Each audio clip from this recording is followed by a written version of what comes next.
오늘 제목이 뭐죠? 기독교를 무너뜨리는 동성애 법제화를 막으려면 이란 제목으로 함께 말씀의 은혜를 나누기로 합니다. 동성애를 이용하는 세력들이 결국에 마지막 목표는 기독교를 파괴하는 것입니다. 모든 이 세상의 법은 다 성경에서 나왔고 하나님에서 나왔습니다. 다 그렇게 돼 있어요. 그렇기 때문에 이 성경이 우리 인간에게 이렇게 해야 된다라고 하는 그 어떤 원칙, 창조의 법칙, 질서, 이런 것들은 인간이 거부할 수 없는 거예요. 그건 하나님 그렇게 만들었으니까. 그래서 우리가 하나님이 만든 그 창조의 법칙을 깨부술 수는 없는 거죠. 그런데 동성애는 하나님의 창조의 그 근원을 박살내버리는 거예요. 그래서 우리의 사고를 깨뜨려서 의식화시키려고 하는 거죠. 그러니까 태어난 생물학적인 성을 거부하자는 거잖아요, 이 동성애가. 동성애를 인정하게 되면 그 다음부터 자기가 젠더라는 남성과 여성이라는 성이 있는데 성을 50가지 이상으로 분류합니다. 몇 가지 이상으로 분류한다고요? 50가지 이상의 성이 생겨요. 남성과 여성 두 개만 있는데 이 성을 없애버리게 되면 나는 어디에서는 남성, 어디에서는 여성,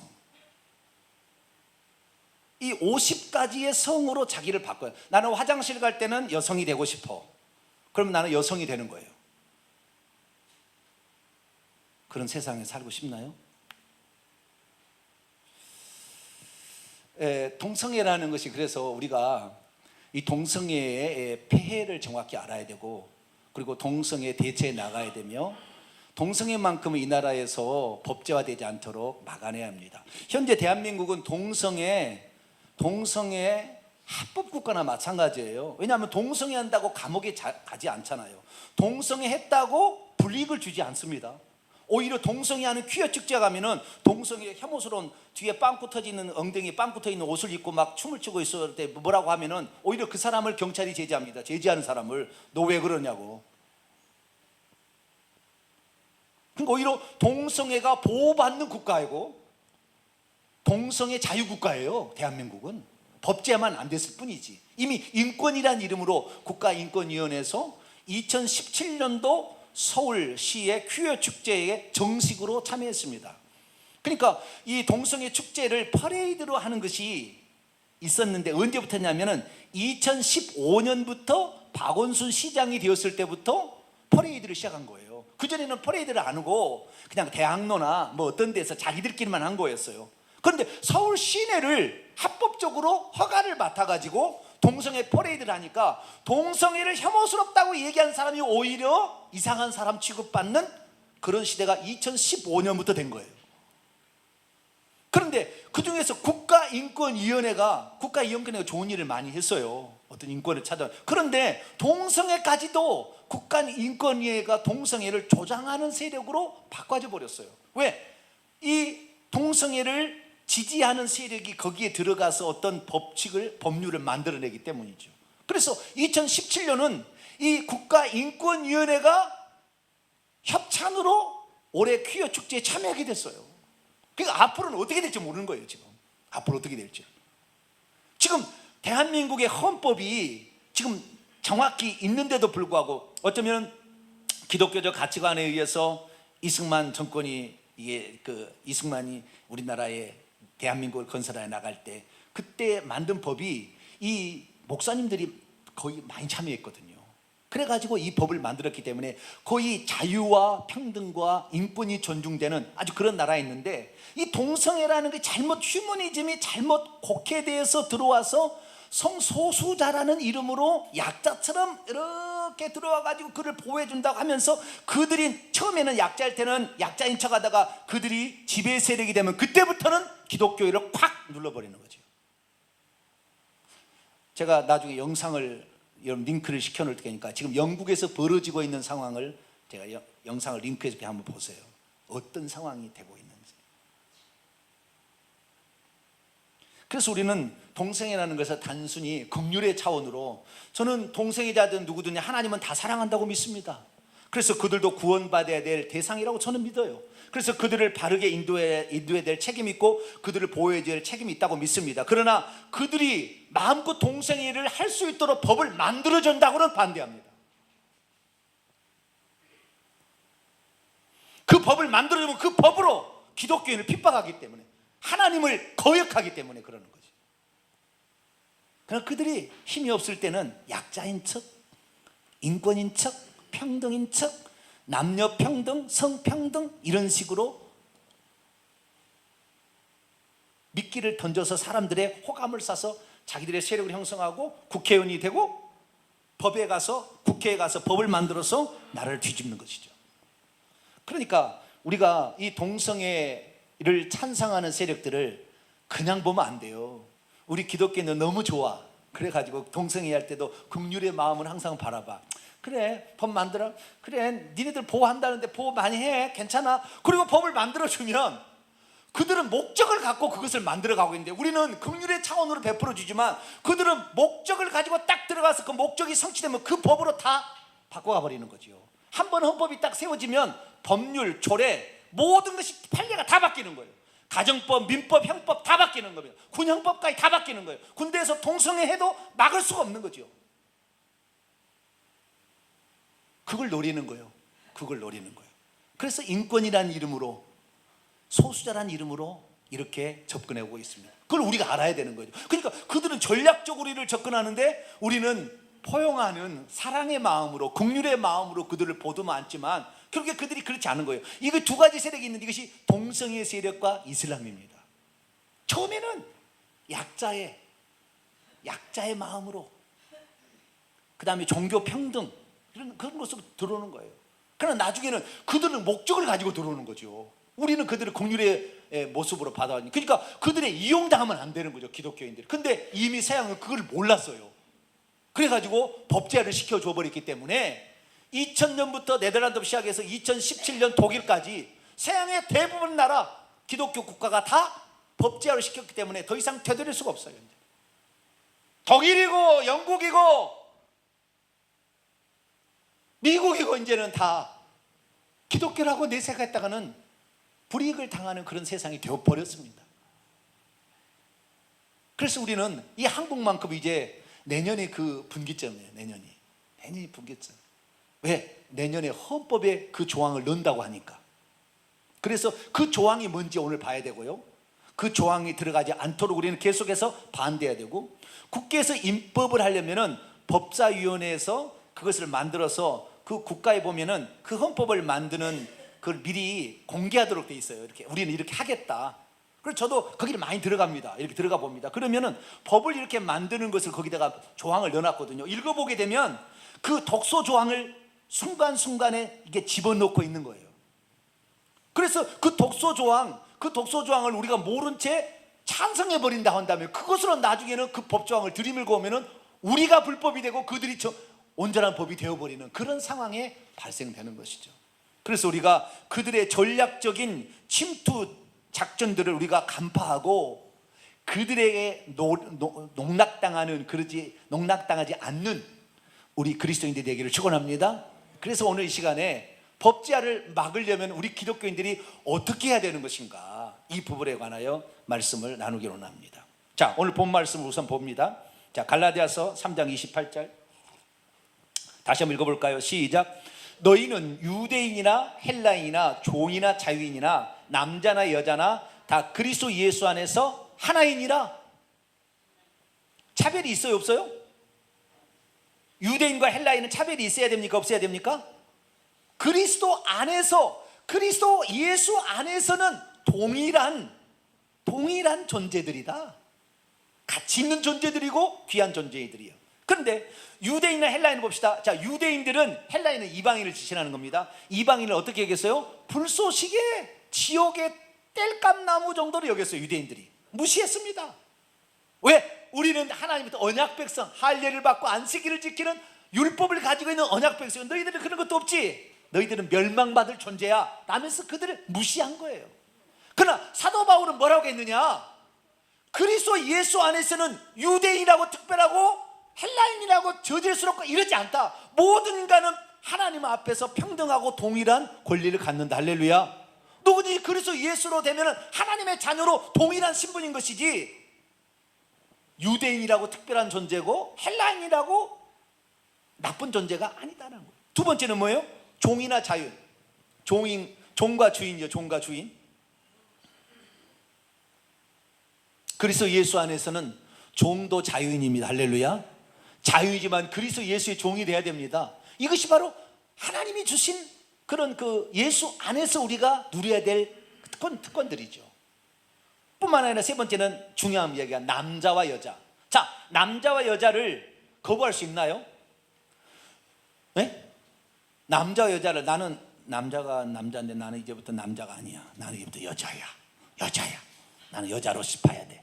사회가 나를 남자로 만들었는데 나는 거부하겠어. 이제부터는 나를 남자라고 선언해. 자, 커밍아웃. 나는 이제부터 남자가 아니라 나머지 여자입니다.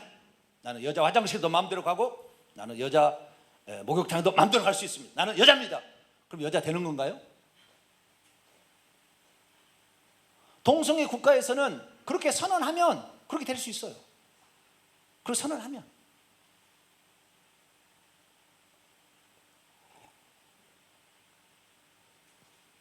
그런데 여기서 남자나 여자나 남자 여자 자체를 거부할 수는 없어요. 우리가 태어난 생물학적 성을 바꿀 수는 없는 거예요.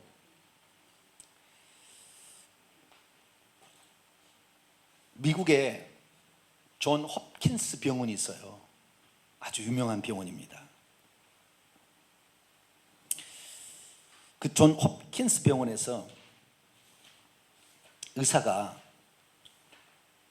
어떤 일을 하나를 했는데 거기에서 비로소 젠더라는 말이 나오기 시작했어요. 존 홉킨스 병원에 한 의사가 있었는데 그 의사가 존 머니라는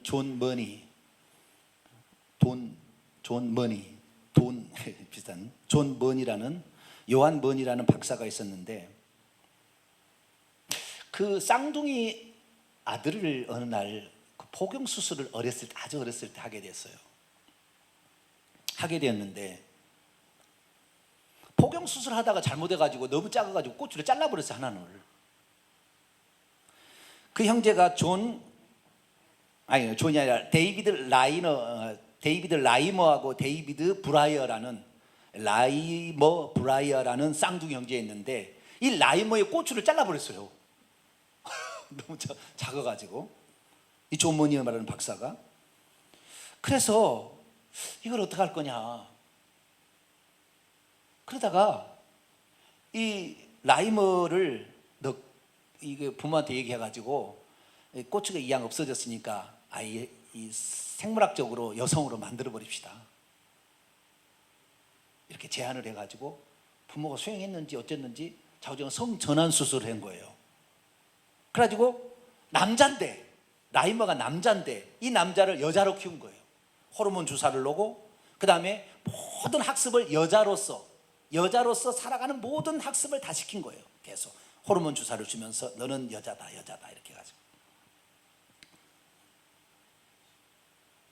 근데 조금 자랐는데 조금 자라자 너는 여자기 때문에 너는 여자로서의 성을 갖추고 있다는 걸 알아야 된다면서 어렸을 때부터 이 성관계를 해야 된다고 남자아이를 하나를 데려온 거예요. 근데 남자아이를 누구를 데려오면 자기 형을, 쌍둥형을 데려온 거예요. 브라이어라는 형을 데려왔어요. 그럼 어릴 때부터 둘이 성관계를 시킨 거예요. 계속. 왜? 너는 여자고 너는 남자라 이렇게 성정체성을 가져야 된다 하면서.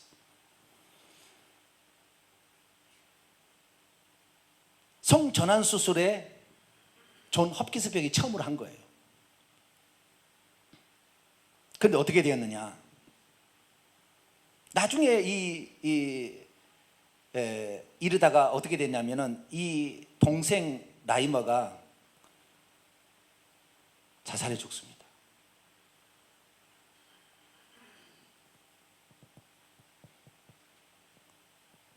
그 형은 자기도 못할 짓을 했다고 이 자살해 죽기 2년 전에 약을 먹고 자살해 또 죽어요.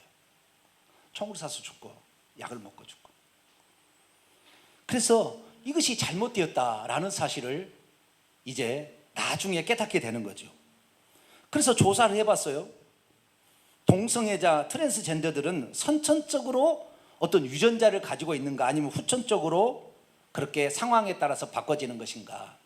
선천적인 유전자는 단 하나도 없다는 겁니다. 동성애를 보니까, 살펴보니까. 그래서 연세 수동병원에 있는 한 의사가, 염안섭 원장이라는 원장이 있는데, 그 사람이 7만 명을 동성애자를, 자기가 우리 한국의 사람을 치료했다는 거예요. 7만 명을 치료했는데 단 한 사람도 선천적으로 동성애 유전자를 가지고 태어난 사람은 없다. 그리고 존 홉킨스 병원에서도 이건 아니다. 성전환자의 자살률이 성전환하지 않는 자보다 훨씬 높게 나오는 거예요. 그리고 자기가 성 정체성이 애매해서 자기가 여자인데 남자로, 남자인데 여자로 이렇게 주장했던 사람들이 상담을 받아보면 80%가 정상으로 다시 돌아간다는 거예요. 그런데 억지로 동생을 그렇게 여자로 호르몬 주사를 놔가지고 하다 섹스를 시켜서 결국에 자살에 만들게 만드는 거예요. 이것이 양심을 속이는 하나님의 창조의 법칙을 어기는 것이라는 것을 스스로 알았기 때문에. 그래서 존 홉킨스 병원에서는 동성애 전환 수술을 포기합니다.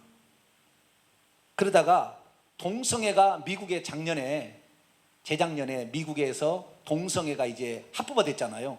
동성애자 존 홉킨스 병원에서 난리 법석을 띄는 거예요. 너희들 지원도 안 해주고 후원금도 안 주고 다 한다. 그래서 올해 다시 성전환 수술은 해주기로 했지만, 그러나 선천적인 유전자는 없다는 것은 분명하다, 이렇게 얘기를 한 거예요. 그러니까 이 동성애가 이 동성애를 시키는 것이 완전히 사람들이 놀이객감으로 그렇게 한 거예요. 이것을.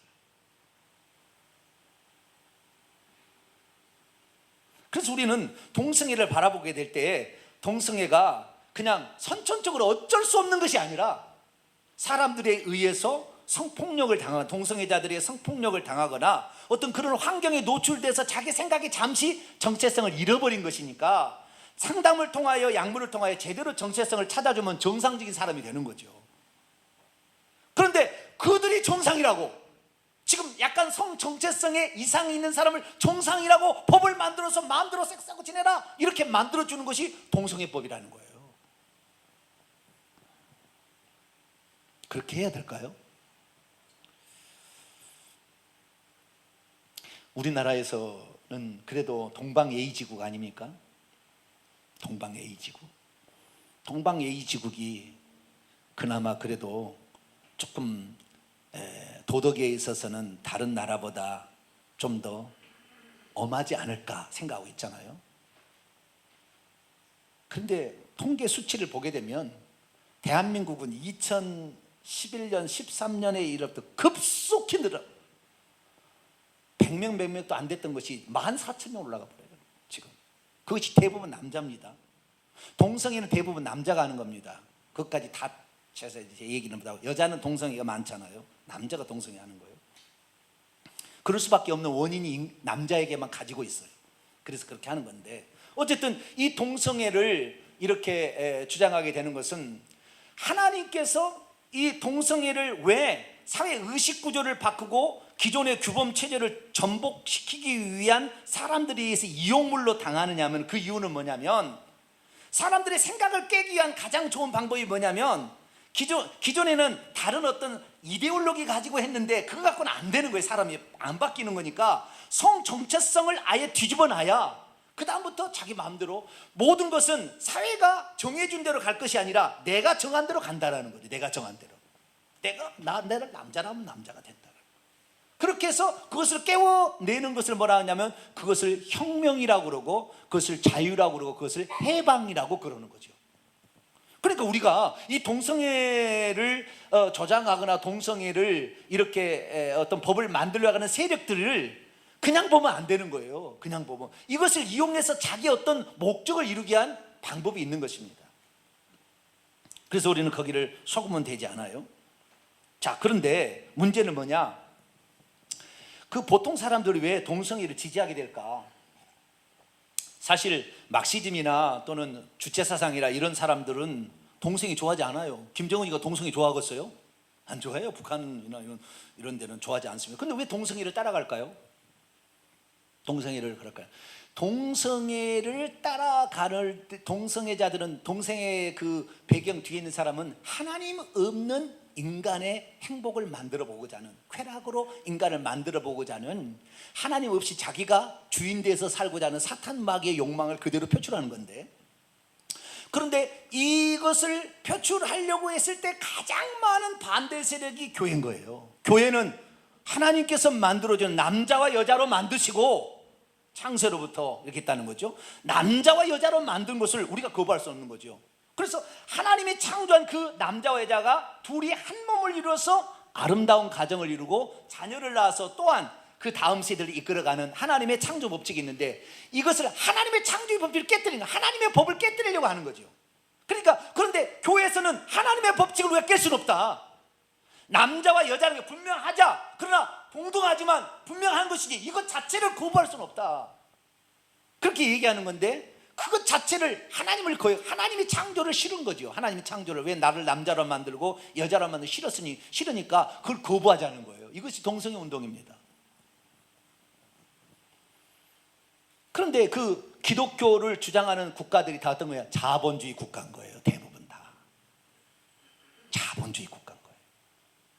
그러니까 이 자본주의를 싫어하는 반사회적인 이런 데에서 이 기독교 국가는 자본주의 국가라는 어떤 도식이 생기다 보니까 자본주의 타도라는 이름으로 하고 있지만 사실은 기독교 국가를 멸하기 위한 방법으로 쓰는 거죠. 이것을. 자본주의가 엄청 잘못됐죠. 돈을 신으라고 믿고 그걸 추구하는 거 아닙니까? 나누지 아니하고. 우리는 부자가 될수록 나눌 수 있게 되기를 축원합니다. 내가 실력을 지니고 남을 섬길 수 있는 어떤 독특한 탤런트가 있다면 그것으로 하나님께 영광을 돌리고 기꺼이 무료로 하나님을 위해서, 교회를 위해 쓸 수 있어야 돼요. 이것이 바르게 나가는 겁니다. 하나님께서 창조의 법칙 얘기한 거예요. 그래서 우리는 우리에게 주어진 그걸 가지고 섬기기 위하여, 섬기려고 왔다 하기 때문에, 그래서 섬기는 것인데, 이 자본주의 국가는 그것이 개인의 어떤 자본가에 의해서 독식을 당하는 거니까 위험한 것이요. 그런데 그것을 믿는 쪽이 기독교인이 많은 거죠. 기독교인 쪽이. 그러다 보니까 싸잡아서 이렇게 가는 거예요. 그러니까 저들도 배후에는 하나님을 마음에 두기를 싫어하는 사탄 마귀가 배후에 있다는 걸 모르고 자본주의가 싫어서 기독교인을 미워하는 거예요. 거꾸로 말하자면. 그러나 그 배후에는 사탄 마귀가 그렇게 지배하고 있는 것이죠.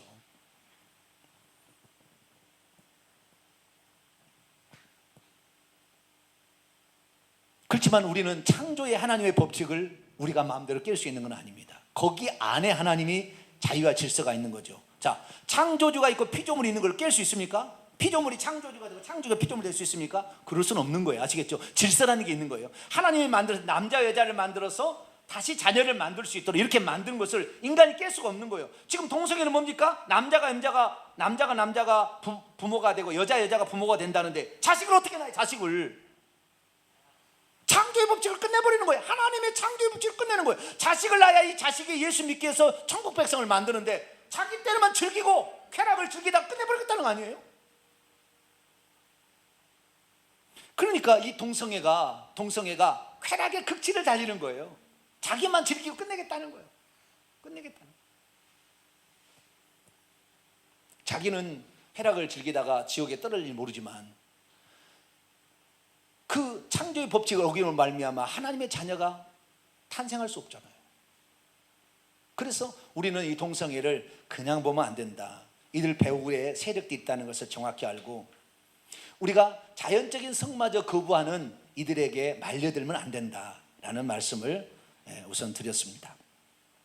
그러면 이 동성애를 주장하는 사람들이 어떻게 해서 사람들을 얻어가느냐? 그들은 인권이라는 이름으로 들어가고 평등이라는 이름으로 들어갑니다. 그 다음에 소수자라는 이름으로 들어갑니다. 그렇기 때문에 누구든지 이것은 휴머니즘이에요. 인간다움의 가장 아름다운 모습이죠. 그래서 사람들을 도와주고 싶고 그래, 권리가 똑같다. 그래서 이 평등은 처음에는 남녀 평등으로 들어갑니다. 남녀 평등. 그러다 나중에 성평등으로 옮겨가는 거예요. 자연스럽게 옮겨가는 거예요. 평등을 주장하고 인권을 주장하고 노동자들의 인권을 주장하고 이렇게 인권을 주장하는 데 나오기 때문에 누구든지 호감을 갈 수 있어요. 그래서 수많은 사람들이 이 동성애 주장자들의 이 사상의 생각에 빨려 들어가는 것입니다. 그런데 이 동성애라는 이것이 결국에 처음에는 성소수자라는 표현, 여러분 2011년부터 우리나라에는 동성애라는 법을 언론에서 쓰지 못하게 법으로 규제해버렸습니다. 그래서 2011년부터 국가인권위에서 기자협회하고 해가지고 이 언론에 더 이상의 동성애라는 걸 쓰지 못하게 돼 있어요. 특별한 어느 단체만 쓸 뿐이지 못 쓰는 거예요. 그래서 일반적으로 뭐 텔레비에 나오는 것은 성소수자라고 나오지 동성애라고 안 나옵니다. 네, 이렇게 나오는 거예요. 그런데 어쨌든 이미 언론은 이 동성애라는 것을 혐오스럽게 표현해서는 안 되기 때문에 이들이 약자라는 것으로 성소수자라는 표현으로 하자고 이미 결정을 내렸기 때문에 언론에서 반드시 그렇게 나가고, 이 성소수자로 말미암아 이 동성애로 말미암아 나타나는 거의 70%의 에이즈 환자가 동성애로 말미암아 되어지는데, 이 동성애가 가장 폐단이 에이즈가 만든 사람을 파괴해서 일평생에 그냥 앞뒤로 그냥 이게 뭡니까 질질질질 흘러내는 이런 핏덩어리가 나오고 사는 거예요. 약 먹지 않으면 찢어지고 막 파괴돼가지고 그렇게 살게 되는데, 이런 사람들이 소수자라는 이름으로 표현하자고 이미 결정을 대한민국에서는 국가인권위에서 결정을 내렸기 때문에 바꿀 수가 없어요, 우리나라에서는. 그래서 항상 소수자, 약자처럼 표현이 되고 있습니다. 그러니까 사람들이 호감을 갖죠. 왜? 약자를 보호해 주자, 그런 것이죠. 그러나 그것은 사람들에게 나중에 동성애 법을 만들어서 자기들이 원하는 세상을 만들기 위한 작전으로 들어간다는 걸 알고 우리는 여기서 잘 대처해야 될 줄로 믿습니다. 국가인권회가요 2001년에 만들어졌습니다. 많은 좋은 일들을 많이 했습니다. 노동자나 또는 여러 대기업에 들어가서 부당한 대우를 받는 사람들을 살려내고 여러 많은 일을 했는데요. 그런데 이것이 인권을 보호하는 명목하에 동성애자들을 성소수자로 만들어서 보호해 주므로 동성애를 확산시키는 숙주 역할을 해버렸어요, 결국에. 그래서 2011년도에는 동성애 관련하여 어떤 보도도 동성애라는 글자를 쓰지 못하도록 했고, 동성애 관련된 죄악이나 폐해에 대해서는 절대 신문에 내지 못하도록 했기 때문에 동성애 관련된 나쁜 사례가 절대 신문에 안 나오는 거예요. 지금 2011년에 결정한 사실입니다. 그때 국가인권위원회하고 한국기자협회가 맺은 인권보도준칙이라는 것을 세웠는데요, 그 인권보도 준칙에 언론은 성적 소수자를 특정 질환이나 사회적 병리 현상과 연결짓지 않는다라고 협약을 맺어가지고 동성애 폐해가 얼마나 사회적인 큰 부담을 지금 안고 있어서 우리나라 작년에 14,000명인가요? 16,000명 되는데 이 사람의 5조 원이 들어가면 한 달에 약만 600만 원 들어가거든요. 이 5조 원을 취업을 위해서 쓴다면 얼마나 많이 쓰겠어요. 그런데 국가에서 100% 부담해 주는 거예요, 지금.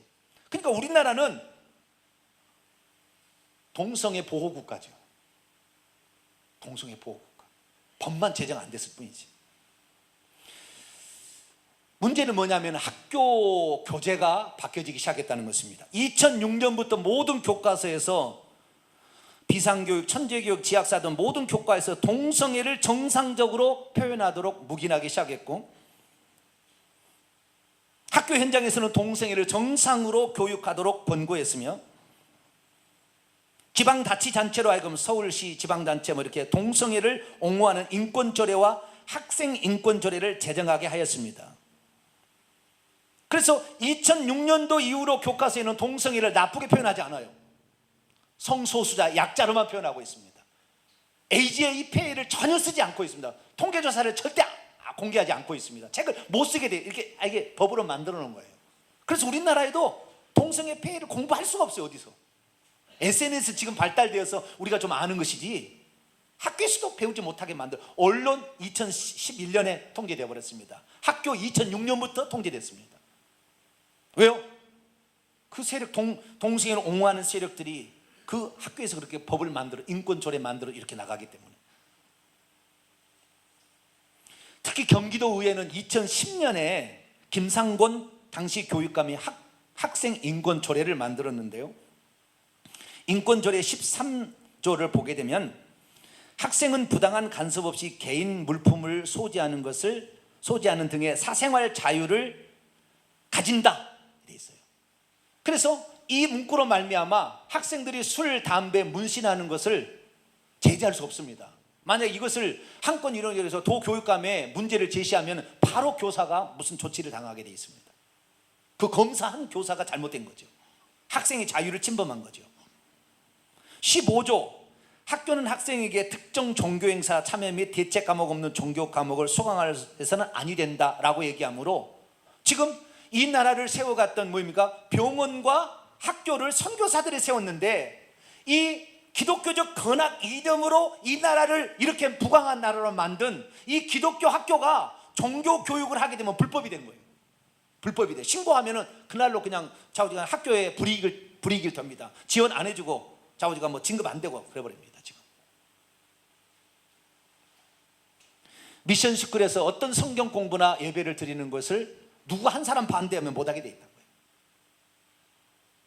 뿐만 아니라 17조에 학생 자치기구의 구성과 소집 및 운영 및 활동에서 자유와 독립을 보장하라라는 말 때문에 시위에 학생들이 참여해도 불법이 아니에요. 시위에.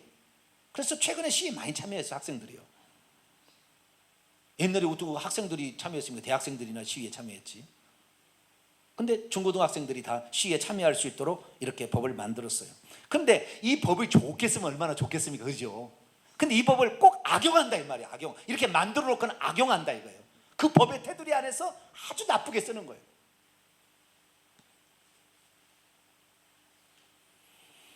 우리나라에서는 그래서 차별금지법을 통과시키려고 동성애 동조 세력들에 의해서 집요하게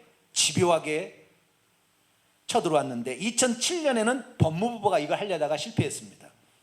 2010년에 다시 법무부 주도로 차별금지법을 세우려다가 실패했습니다. 그러다 2013년에 국회의원 66명이 차별금지법을 국회에서 발의를 했습니다. 만약에 동성애를 죄나 비윤리적이라고 할 경우 2년 이하의 징역, 1,000만 원 이하의 벌금을 물리자. 만약 계속해서 동성애를 죄라고 지적할 경우 5배의 징벌적인 손해배상을 청구할 수 있도록 하자. 국가인권위에서는 3,000만 원 이행 강제금을 부과하도록 하자라고 법제화했지만, 지금부터 3년 전에 우리가 얼마나 반대했습니까? 이거 안 된다고. 결국에 이것도 되지 않았어요. 그런데 문제는 뭐냐? 이 동성애가 좋다는 거, 아무 소수자고 이들의 인권이 존중된다는 것을 많은 사람에게 알리기 위해서는 퍼레이드만큼 좋은 게 없대요. 퍼레이드만큼. 왜? 수많은 사람이 취재를 하고 관심을 갖게 되니까. 근데 이것을 박원순 시장이 되면서 2015년부터 동성애 축제를 서울 시내 한복판에서 돌도록 허용을 해버렸어요. 그리고 예산을 지원해주고 있어요. 그래서 그동안에 자기들끼리만 했던 것이 급속도로 대한민국을 지금 2015년 서울 거리가 동성애 축제로 이 6개의 그 무지개 색깔, 7개가 무지개 색깔인데 하나 뺐죠. 자기들은 6개입니다. 이 6개 무지개 색깔 깃발을 날리면서 동성애 축제를 열어가지고 대한민국이 급속히 퍼져버린 거예요. 만약에 이 동성애 조항이 통과된다고 한다면 이 나라는 무법천지가 될 거예요. 동성애 무법천지.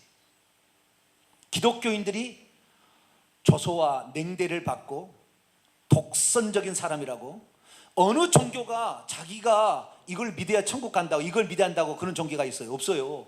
기독교만 하거든요. 기독교만 적극적인 전도가 되는 거예요. 불교가 적극적인 전도 안 하잖아요. 그런데 만약에 이 법정이 예를 들어서 종교 편향이라는 것으로 말미암아 기독교가 얼마나 지금 많이 해를 받고 있는지 몰라요. 우리 시의 예산에서도 엄청난 비교가 안 돼요. 90대 10이에요. 예산 지원해 준 것이 안 돼요. 그렇게 하고 있어요 다. 그런데 우리는 말을 못해요. 기독교가 이 적극적인 선교를 하니까 그것을 잡아가지고 끄트머리 잡아가지고 뭐가 문제를 삼아버리니까. 그런데 결국에 모든 귀결점은 2018년에 헌법에다가 이 조항을 넣겠다는 겁니다. 동성애자들이 이걸 좋아해 우리나라가. 그런데 여러분 알아야 될 게 첫 번째 사실, 전 세계 어느도 헌법에다가 동성애 조항을 넣은 나라는 없다는 것입니다. 전 세계 가운데 한 나라도 없어요. 그런 나라가 다 다른 것으로 법률이나 이런 것을 해석해서 대법원 판례로 그렇게 되는 것이지 헌법의 조항에 넣지는 않았어요. 그런데 내년에 2018년도 대한민국 헌법을 개정하는데 이 조항을, 동성애를 마음껏 할 수 있도록 하는 조항을 집어넣겠다고 국회의원들이 발의를 해서 지금 법을 만들고 있어요. 조항을 만들고 문구를 만들고 있어요. 그렇게 되면 어떻게 됩니까? 헌법이 하나 만들어지면 가정법, 민법, 군형법 다 바뀌는 것입니다. 싹! 군대에서 마음대로 이제는 후배 오면 성추행하고 동성애 저지르는 거예요. 비오큐에서 식당에서 다. 그래도 아무런 조치를 취할 수 없어요.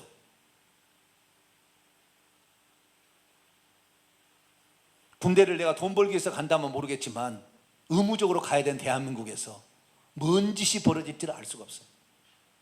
에이즈에 남자들은 90%가 동성애에서 걸립니다. 그러니 군대 가면 다 에이즈 걸려 나오는 거예요. 평생 30년을 피 줄줄 흐리다가 죽어가는 거예요. 이것이 지금 대한민국의 현실이 될 겁니다. 그것이 2018년을 아주 그랬어요. 이 동성애 지지하는 세력은 이것을 통과시키기 위해서 모든 언론, 무슨 모든 걸 다 동원하는 겁니다 지금. 그래서 전 세계 최초로 헌법에다가 동성애 조항을 넣는 위대한 국가를 만들겠다는 거예요. 그럼 우리가 어떻게 해야 될 것이냐? 이들이 지금 법제화를 시키고 있는 조항이 뭔지를 분명히 알고, 지금 벌써 어느 정도 나왔어요, 아우트라인이.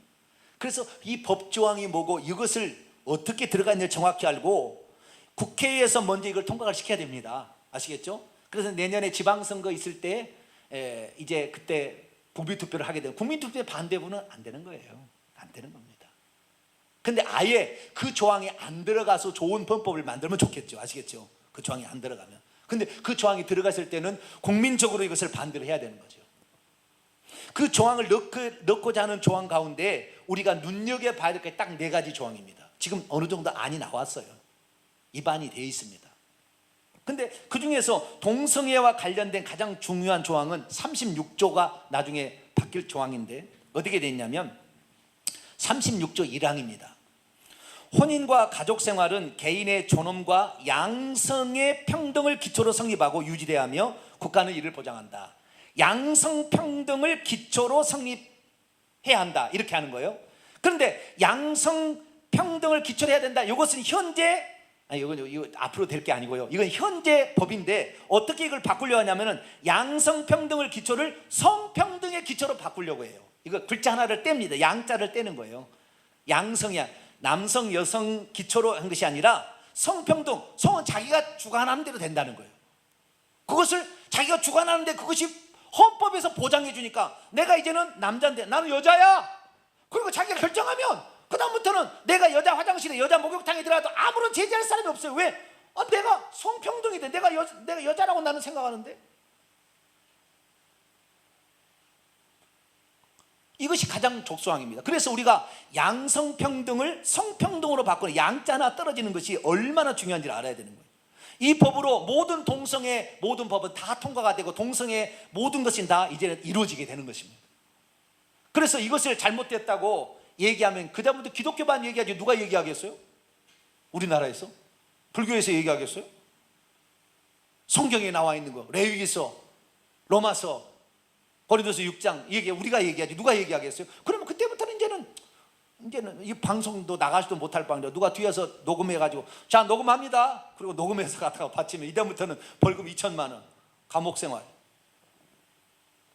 여러분 제가 들어가서 이제 설교도 안 하고 여러분 어떻게 될까요? 동탄 명성교 어떻게 될까요? 우리 심현수 집사님이 2대 목회자가 돼가지고 설교를 잘 할 수 있을까? 모르겠네. 열심히 듣고는 있습니다. 예, 열심히 할렐루야. 대타라도 뭘 하려면 누군가가 해야 되는데 목자를 치면 양떼가 흩어지게 돼 있다고요. 그래서 우리는 이 나중에 법이 개정할 때 양성평등을 기초로라는 말이 성평등의 기초로라고 딱 의제가 딱 법제화로 올라가는 안이 딱 나와서 그대로 반대해야 됩니다. 아시겠죠?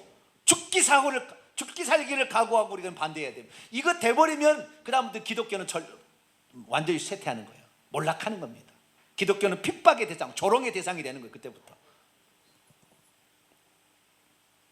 두 번째 우리가 주의해야 될 것은 뭐냐면, 아니 이걸 조금 더 해봅시다. 성평등으로 만약에 바뀌게 된다면 남자와 여자라는 성의 해체에 대해서 50개가 넘는 성으로 바뀌게 됩니다.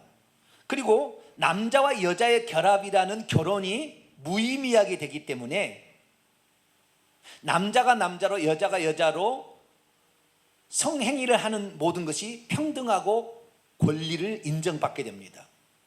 더욱이 더 나가서 동물하고 성행위를 하고 어린 소아하고 성행위를 해도 합법이 됩니다. 합법이. 지금 네덜란드나 룩셈부르크 이런 나라들은요, 개를 자기 남편으로, 고양이를 자기 아내로 결혼식을 하고 있어요. 지금 남자와 남자로 더불어 하는 것은 재미가 없대요. 그래가지고 이제는 동물하고 해야 된대요. 그래서 동물을 자기의 신랑으로 삼고 아내로 삼아서 지금 학대를 하고 있어요. 지금 실제로 하고 있습니다. 왜? 법제화 돼버리니까. 결혼식 합법적이에요. 결국에 가정은 깨지게 될 것이고, 그 나라는 몇 년 안에, 보세요, 앞으로 30년 안에 서양은 싹 망합니다. 사람이 안 나오니까 이제는. 그리고 이슬람이 다 들어가서 점령할 거니까 끝나는 거예요. 앞으로 30년 50년 안 갑니다. 서양 나라 몰락해버립니다. 끝났습니다. 이미. 앞으로 30년 50년 정도 40분, 그때 그 전에 주님 오실 거예요. 아마. 이건 확실한 얘기는 아닙니다. 내 생각입니다. 성경이 아니니까 이것은 믿을 건 아니지만 그럴 가능성이 많아졌어요. 지금. 이미 법제화 되어버렸으니까. 우리나라도 내년에 이거 법제화 되면 이렇게 급속도로 하는데, 우리나라처럼 급속하게 에이즈가 창궐한 나라가 존재하지 않아요. 왜? 음행의 행위가 정상이라고 포장을 해주고 법으로 만들어주는데, 우리나라가 작년에 간통죄를 폐지해버렸잖아요. 남의 여자 데리고 살아도 어떻게 할 수가 없어요. 어떻게 할 수가 없어요. 내 남편이 다른 여자 데리고 살아도 어떻게 할 수 없어요. 지금 우리나라에서. 성평등 이거 조항을 만들면 어떻게 해야 돼요? 결사반대가 되나 아시겠죠? 그러지 않으면 우리나라에 미래가 없습니다. 누가 우리 자녀를 탄생시켜서 우리가 노인 될 때 누가 우리를 먹여 살려줄 거예요? 우리가 노인 돼서 힘없는데. 뿐만 아니라 우리가 주의해야 될 세 가지 사항이 더 있는데, 이것은 간단간단 얘기합니다. 국민의 권리와 의무의 주체를 현재 국민으로 되어 있는데요, 이번에 국민을 사람으로 바꾸려고 합니다. 사람. 그러면 사람으로 바꾸면 어떻게 되냐? 국민이라 한다면 외국인이 이 나라에 들어와서 마음대로 권리를 행사할 수는 없습니다. 그런데 사람으로 바꾸게 되면 불법 체류자뿐만 아니라 이슬람도 우리나라의 국민과 동일한 법적 지위를 행사하게 되죠. 그렇게 되면 이들도 국회의원이 되는 겁니다. 법을 바꾸는 거예요. 이들이 나중에 올라가가지고 다. 그러면 이 나라를 이슬람 국가입니다. 이슬람 국가 되는 거예요. 이제부터 기독교 믿는 사람은 다 이사를 가든지 이 나라를 떠나든지 하시오 만들면 끝나는 거예요. 사람으로 만든다는 게 무서운 거예요. 국민으로 만들어, 국민. 근데 국민 되어 있는 것을 사람으로 바꾸려고 하는, 국민이 주체가 된다는 것을 사람이 주체가 된다, 이렇게 얘기하는 거죠. 뿐만 아니라 세 번째 주의해야 될 사항은 11조인데요, 모든 국민은 법 앞에 평등하다. 누구든지 성별, 종교 또는 사회적 신분에 의해 정치적, 경제적, 사회적, 문화적, 생활의 모든 영역에서 차별을 받지 아니한다. 여기에 사회적 신분 등에 의하여로 고치러 갑니다. 사회적 신분에 의하여를 사회적 신분 등에 의하여. 이것은 모든 인종들을 포용하고 모든 인종들이 자기의 고유의 문화를 가져와서 자기의 문화라고 고집해도 어찌할 수 없게 만드는 거예요. 그래서 외국의 사람들이 이 나라, 특히 이슬람 사람들이 이 나라를 다 자기의 문화로 바꿔가고 모든 식당에 알라신을 섬기기 위한 예배처소를 만들어버리면 이것을 만들어줘야지, 안 만들면 차별이 되기 때문에 모든 공공장소에, 교회는 안 세워도 이슬람은 그때 하루에 5번씩 기도해야 되니까 그 장소를 다 만들어줘야 되는 거예요. 이런 일이 벌어질 겁니다. 그러니까 기독교가 파괴되는 두 가지 루트가 있는데, 하나는 동성애, 하나는 이슬람이에요. 이 두 가지가 들어오면 이들은 조직적으로 기독교를 파괴하게 들어오기는 세력이기 때문에 긍휼의 차원에서만 받아주면 안 되는 거죠. 마지막 하나는 국가인권위원회에 관한 이야기입니다. 현재는 법률로 정해져 있는데 이것을 헌법기구로 올려려고 합니다. 우리나라의 법은 국회와 대통령과 법원이라는 3권이 되어 있어서 국가인권회가 없어도 잘 돌아가게 되어 있어요.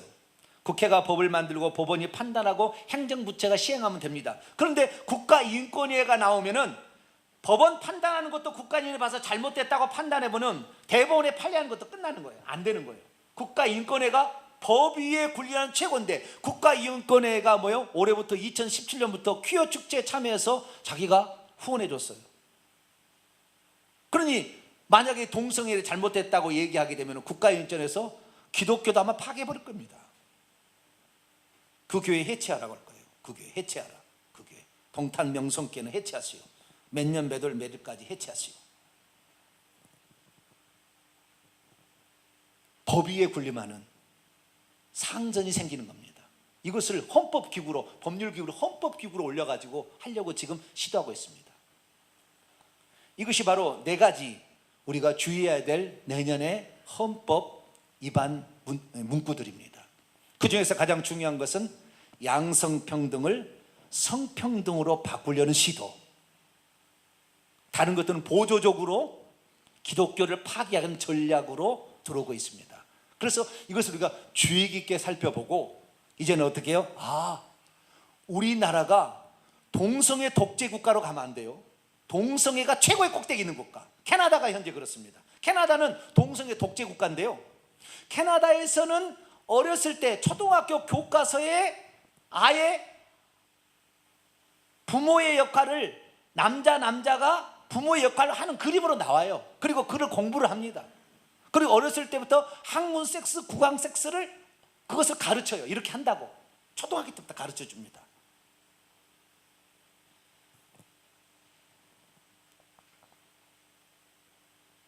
독재를 하는 거예요. 그렇게 어릴 때부터 학교에서. 그러니까 헌법이 만들어지면 학교 교재가 싹 바뀌는 거잖아요. 가정법원이 싹 바뀌는 거잖아요. 법률이 다. 그러니까 이거 엄청난 일을 하는데, 전 세계 가운데 단 한 개도 헌법을 바꾼 국가가 없는데 대한민국이 바꾸겠다는 거예요, 지금.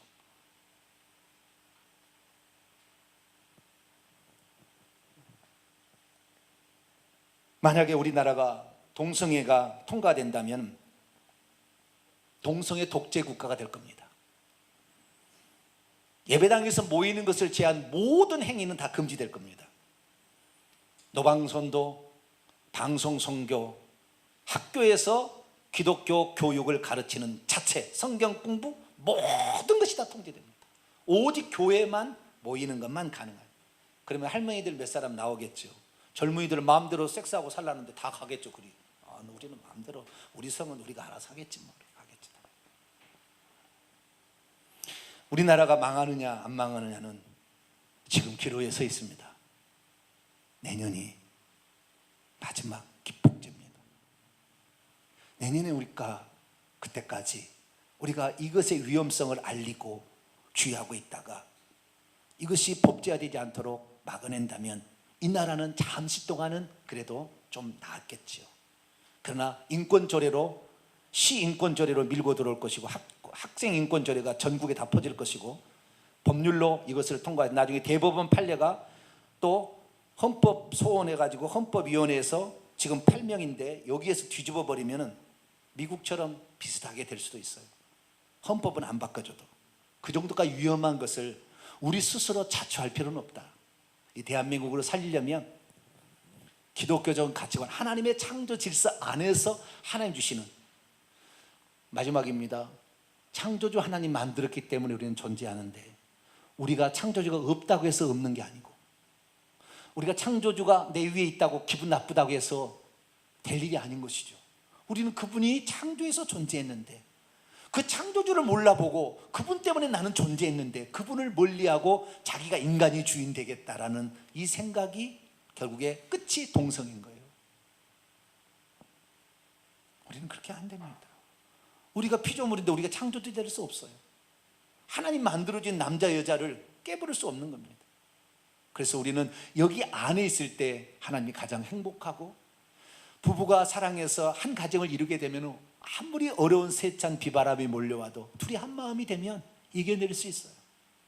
그리고 거기에서 자녀를 희생적으로 키우게 될 때 자녀가 그걸 보고 자기 자식을 또 그렇게 키워나갈 수가 있게 되는 것입니다. 그것을 가르쳐주는 것이 학교고, 그래서 가정과 학교와 교회가 보존되지 않은 한, 근데 지금 학교는 지금 많이 학생 인권 조례로 지금 계속 내리막길을 가고 있죠. 그러니까 중학생들이 자기 중학생들을 막 뚜둑을 패고 막 의자로 쳐버려도 죄한 의식 하나 느끼지 않냐고 재판을 받는다는 거잖아요. 내는 내 권리로 두드려 팰 수 있는 내 권리로 폈다는 거죠. 네. 그게 아니죠. 그래서 우리나라가 이 학생 인권 조례가 학교에서 성립됨으로 말미암아 지금 고등학생은 그런 나는데 중학교는 사리 분별이 아직 떨어진 시기이기 때문에 어마어마한 일을 저질러도 죄악시 여기지 않아요. 무서운 일이 지금 벌어지고 있는 것입니다. 우리는 이게 인권이 좋긴 좋지만 남녀가 그리스도 안에서 정말로 동일한 위치로서 권리를 갖는다는 건 틀린 말 아니에요. 이게 맞는 말이에요. 이것이 그리스도 안에서 그런 거예요. 아시겠죠? 예수 그리스도 안에서 이게 가능한 거예요. 예수 그리스도를 벗어나서 하는 것은 문제 있는 것입니다. 그리고 우리 성경 말씀대로 예수 그리스도 안에서 모든 권리를 평등하다. 예수 그리스도 안에서, 예수 그리스도 없이, 하나님 없이 인간 중심 문화는 결국에 사탄 문화고 하나님을 거역하는 문화다. 그래서 이런 여기를 주의하자. 이것을 꼭 알고 실천해 나가는 저와 여러분 되시기를 간절히 바랍니다. 거룩하신 하나님 감사합니다. 우리나라가 현재